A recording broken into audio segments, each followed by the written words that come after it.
30년 전으로 시간을 돌리면 30년 전의 강남을 지금 살 수 있다는 얘기죠. 이 나라라는 건 항상 성장을 하기 때문에 부동산의 가치 상승은 항상 예측이랑 같이 가야 돼. 우리나라에선 이만큼의 성장 가능성이 남아있는 땅이 거의 없어. 그러니까 차라리 인구들이 잘 받쳐지고 있는 나라 혹은 이 정책들이 오히려 잘 유지돼서 소비 인구나 생산 인구가 튼튼하게 받쳐져 있는 나라에 부동산을 투자하는 게 훨씬 더 리스크가 적고 상승의 기회가 있겠지. 해외를 다녀오면서 비행기에서 바라보면 저 수많은 집들 중에 내 집 하나 없는 게 참 속상하고 그랬는데 해외 나가보니까 해외도 똑같더라고. 와, 저 많은 집들이 있는데 저건 다 누가 살까? 그래서 알아보니까 싼 거야. 여기는 해볼만 하겠다 이 생각이 든 거지. 그래, 사는 건 그렇다 치고 살만한 근거가 있어야 되잖아. 이제 그 이야기를 하기 전에 그러면 한국은 왜 별로냐? 일단 집값이 너무 비싸.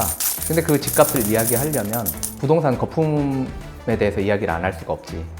네, 신기하게 부동산 거품 지수라는 게 있어. UBS라는 글로벌 사이트에 들어가면 글로벌 버블 인덱스라는 게 있어. 거기에 보면 일본의 도쿄, 취리히, 프랑크푸르트 이런 나라들이 이제 항상 상위권 탑 랭크에 있어. 우리가 알고 있는 정말 유명한 그런 나라들이 그 탑 랭크에 있는데 신기하게 두바이 같은 나라는 굉장히 높을 것 같지만 마이너스야 또. 그러니까 거품이 없다는 소리지.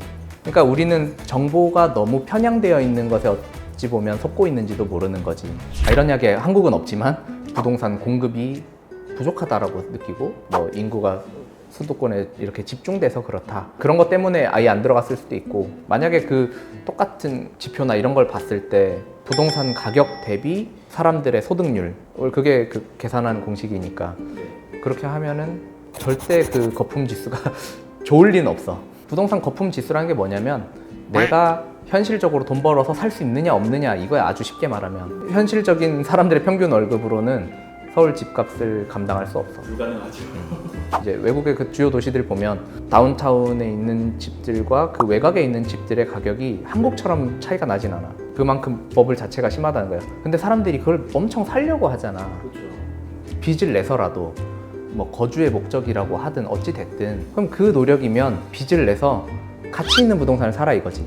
차라리 해외에 너무 기회가 많은 땅에 너무 예쁘고 옵션이 너무 좋은 그 부동산이 많으니까 그걸 선택하라는 거지. 이 좁은 곳에서 내 상황에 맞춰서 대출 한도에 맞춰서 집을 사는 것이 아니라. 솔직하게 말해볼까? 한국에서 서울 집값을 사고 싶은 사람들이 내 집값이 안 오르길 바랄까? 내 집은 오르길 바래. 그래서 서울 집값이 안 떨어지는 거야. 이미 산 사람들은 집값이 안 떨어지길 바래. 악착같이 버티는 거지. 그걸 정책을 활용하든 사람들과 담합을 해서 뭐 왜 플랜카드 걸고 하잖아. 그 이야기는 아무도 안 한다고. 그럼 그 관점에서는 내 집의 가치가 떨어지거나 유지되고 싶은 사람은 아무도 없어. 내 집값이 오르길 바라지. 그 관점에서 보면 월세 살아도 되잖아. 저렴한 월세를 살고 그 돈으로 해외에서 가치가 더 오를 수 있는 집을 사면 되잖아. 그 집을 사서 다시 한국의 집을 얻어도 돼. 아무도 이런 이야기를 하지 않지. 근데 두 번째는 높은 가계부채랑 이제 대출 문제들. 사실 집을 사는데 대출을 안 끼고 살 수는 없지. 워낙 이제 우리가 소비하는 재화 중에 가장 높은 금액이니까. 그런데 우리나라에선 너무 그게 대출을 많이 받아야 돼. 그 대출을 많이 받아야 이거를 살 수 있는 그 문화가 생성되어 있지. 물론 현금으로 다 쓰고 사면 좋겠지만 그건 현실적으로 불가능하고, 그리고 막 이런 문화들이 있잖아. 대출을 받아서 사서 그 부동산이 가격이 올라간 걸로 갚으면 된다. 이게 영끌족을 만들었다고. 이게 나는 그 영끌족이 안 되고 싶어서 서울 집을 안 산 건 아니야. 어찌됐든 한국에 있는 그 전세제도가 좀 독특하잖아. 전세제도는 한국에만 있다고. 내 집을 마련하고 싶은데 돈은 없고, 이런 그런 심리들을 교묘하게 이용한 제도 중에 하나야.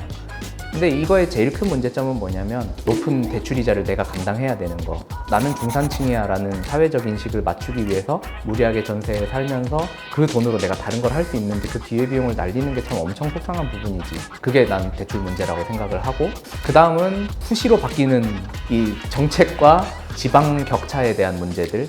국가의 정책이라는 것 자체가 이렇게 안 바뀔 수는 없지만 안 좋은 방향이라도 꾸준히 밀고 나가는 것과 수시로 변하는 건 차이가 크지. 차라리 혜택이 안 좋고 정책 방향이 좋지는 않더라도 항상 일관되게 가면 그래도 대비라도 할 수 있잖아, 사람이. 그런 것들이 문제고, 또 이제 고령화 시대, 뭐 저출산, 이게 문제지. 내가 해외 부동산이 좋다고 생각하는 부분이 여기랑 연결이 돼. 그러니까 부동산 가치가 오르려면 인구가 받쳐져야 되고, 그 인구가 어떤 가치를 인정해주고 늘어야 그 부동산 가치가 상승할 수 있는 건데, 우리나라는 이게 유지가 안 되잖아, 지금.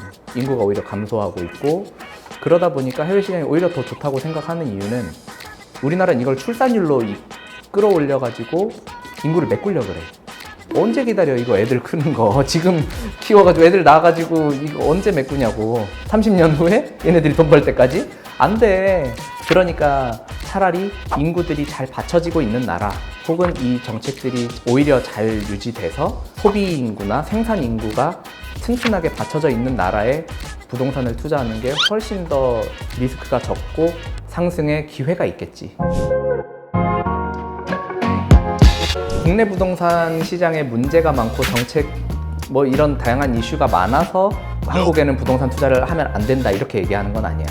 물론 한국에서 부동산 사업으로 돈을 벌 수 있는 방법도 있고 버는 사람들도 많겠지. 다만 그럴 정도의 노력이나 계획이 있는 사람들이라면 해외 시장에서는 훨씬 더 기회가 많고 그럴 만한 투자 근거나 부동산 가치의 그 상승의 근거가 훨씬 더 탄탄하다고 얘기를 하는 거지. 그거를 나는 봤다고 얘기하는 거고. 일단 기회가 무궁무진한 거, 그리고 사업이나 어떤 뭐 비즈니스의 기회도 굉장히 많은 거, 그리고 또 이제 해외에서 돈을 벌어낼 수 있는 거, 그리고 서울에서 투자할 그 부동산 같은 가치에 비해서 훨씬 더 가치가 높은 부동산을 살 수 있는 거, 그리고 세금을 줄일 수 있는 거. 우리 어머니가 학창 시절에 어머니 학교 선생님이 너네들 돈 있으면 나중에 돈 생기면 한강 주변에 땅을 사라라고 그러셨대. 지금 들으면 우리가 우와 할 이야기지만, 엄청난 인사이트라고 생각할 이야기지만 그 당시에는 선생님을 학생들이 무시했겠지. 아 선생님 거기 뭐 다 뻘이고 아무도 안 살고 그런 땅인데 그걸 누가 사요? 이렇게 했겠지. 그 선생님은 엄청 선고안이 있었던 거지. 그때 그 말 듣고 누가 샀는지는 모르겠지만 그 당시에 뭐 반포나 이런 땅을 산 사람들은 지금 정말 떼부자가 되었을 거야. 30년 전으로 시간을 돌리면 분명히 노른자 땅이라는 게 존재하고 이 나라라는 건 항상 성장을 하기 때문에 부동산의 가치 상승은 항상 예측이랑 같이 가야 돼. 우리나라에선 이만큼의 성장 가능성이 남아있는 땅이 거의 없어. 그건 도심에서나 보통 이루어지고 그러니까. 근데 우리나라에선 사실 이 기회가 이제 많지는 않을 거야. 뭐 있을 수도 있지만 그건 내가 예측할 수 없으니까.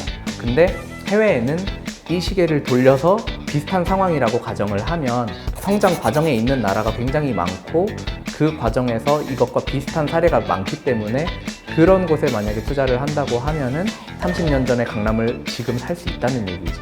그거는 굉장히 무궁무진한 기회를 이야기하는 거고, 그 기회를 나는 이제 많이 받고 그런 것들을 보여주고 싶고. 왜냐면 해외 나가지 않고는 알 수가 없어, 이거는. 그거를 진짜 직접 가서 보지 못했기 때문에 지금 그냥 봤을 때는 그 강남 한강 주변에 그냥 흙밭으로 보이니까 사람들이 투자를 못 하는 거지. 그리고 이제 두 번째는 해외에서 비즈니스를 하고 싶은 사람들이 엄청 많이 늘어났어. 이제 글로벌 시대가 됐으니까. 그만큼 비즈니스의 기회도 무궁무진한데 세계 지도를 자세히 보면 우리나라는 진짜 작고 작은데 반대로 생각해보면 세계는 크고 커. 그만큼 내가 가질 수 있는 고객의 양도 그리고 고객의 범위도 크고 크다는 얘기가 되는 거지. 그러면은 만약에 해외에 내가 부동산이나 이런 걸 가지고 있다, 혹은 해외에 내가 비즈니스 사업체를 가지고 있다라고 하면은 거기서 벌어질 네트워크나 내가 그 투자로 얻을 수익은 우리나라가 작은 만큼 해외가 큰 만큼 클 거야. 그거를 나는 경험하고 싶고 내가 이제 도전해보고 싶은 이제 시장인 거고. 해외에서 돈을 번다는 것도 참 멋있는 일이지. 특히 한국은 돈 버는 게 좀 고착화돼 있다 그러나? 월급이 정해져 있잖아. 근데 이제 외국에서 버는 돈들은 고정급여라는 개념이 잘 없기 때문에 돈을 벌 수 있는 바운더리가 굉장히 크고, 해외 사업에서 만약에 돈을 번다, 혹은 내가 해외 부동산을 사서 임대를 해서 돈을 번다고 하면은 그 돈을 굳이 한국에 갖고 오지 않더라도 내가 해외에 갔을 때 그 나라에서 다른 사업을 할 때 그 돈을 다시 가지고 사업해도 되니까, 혹은 뭐 내가 우리 자녀를 뭐 유학을 보낸다거나 그 긴급하게 뭐 병원비를 쓴다거나 이런 거를 할 때 거기서 벌어들인 돈으로 하니까 스스로도 쓸 필요 없이 그 돈을 가지고 계속 활용할 수가 있어. 이게 엄청나게 큰 거야. 사실 이걸 겪어보지 않으면 이거는 어느 정도의 가치인지 사람들은 좀 알기 힘들 것 같아. 그리고 부동산 거래 절차가 굉장히 간소하고 또 오히려 한국보다 더 심플한 게 장점이 될 수도 있고, 세금을 줄일 수 있는 거. 한국에서는 뭐 보유세, 뭐 애초에 뭐 종부세 뭐 많잖아. 취득세부터. 뭐 해외에도 그 세금이 없는 건 아니지만 이 해외 제도를 잘 이용하면 세금을 굉장히 줄일 수 있고, 특히 한국에서는 양도해 줄 때 내 자녀들이나 누군가한테 내가 이걸 넘겨줄 때 대출을 받아서 세금을 내야 되는 더 이상한 그런 일들이 있는데, 해외에서는 오히려 해외 부동산을 잘 이용하면 그런 세금 혜택도 많다, 안 낼 수까지 있다, 이런 이야기를 하고 싶은 거지. 두 땡땡이지. 일단 굉장히 많은 나라들이 있는데, 고속 성장을 하고 있는 그런 나라들이 있는데, 내가 개인적으로 추천하는 나라는 두바이. 거긴 정말 무궁무진하고, 아까 얘기했던 30년 전의 압구정이 아니라 50년 전의 압구정이야. 아직도 싸다고 할 수는 없고, 거품 지수가 그만큼 낮은 거, 그리고 인구가 몰리는 거, 거기에 비즈니스 기회, 내가 지금까지 말했던 모든 문제들을 보완할 수 있고 그 정도의 투자 근거를 같이 갖고 있는 나라. 제일 문제는 내가 돈이 없다는 거야. 그걸 아는데 투자할 돈은 나에게 없다는 거. 그게 이제 팩트라는 거지. 뭐 나도 언젠가 하게 되겠지만, 돈은 있는데 이런 정보가 없는 사람들에게 투자하고 싶다면 해보셔라. 후회하지 않을 거다. 잘 되면 맛있는 거 사주면 되고.